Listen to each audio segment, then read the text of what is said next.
আসসালামু আলাইকুম। আশা করি সবাই ভালো আছেন।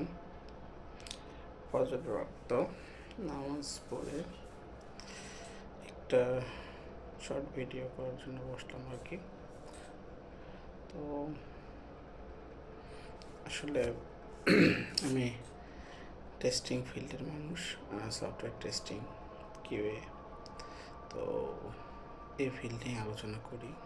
তো বিষয় হচ্ছে যে অনেক চিন্তা করে যে এআই আসছে, এখন কি হবে, টেস্টিংয়ের জব পাল্টে যাবে, অন্য সব কিছুর জব পাল্টে যাচ্ছে কি না।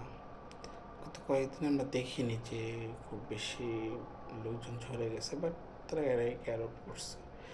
তো টেস্টাররা আমরা এআই টুলস, আমার চ্যাট জিপিটি বা গ্রক বা ডিপসিক এগুলো ট্রাই করেন। এগুলো থেকে কন্টেন্ট জেনারেট করার চেষ্টা করেন, যেমন টেস্ট কেস বা টেস্ট সিনারিও বা লার্নিং রিসোর্স এখান থেকে কালেক্ট করার চেষ্টা করেন। তাহলে যথেষ্ট আসলে আমাদের এই এআই এর যে নতুন জোয়ার আসছে সেটাকে মোকাবেলা করার জন্য আপাতত অ্যাটলিস্ট 6 মাস। দেন অন্য টুলস যদি এআই টুলস থাকে আছে সেগুলো ব্যবহার করেন, যেমন টেস্ট চাইলে এআই টুলস অ্যাড করা হয়েছে বা প্রজেক্ট ম্যানেজমেন্ট টুলসগুলোতে এআই অ্যাড করা হয়েছে, সেগুলো চেষ্টা করলে ইনশাল্লাহ। বাদ বাকি এক কথায় এলএলএম মানে জেন এআই এর টুলসগুলো ইউজ করলে আপাতত আপনারা সেফ থাকবেন।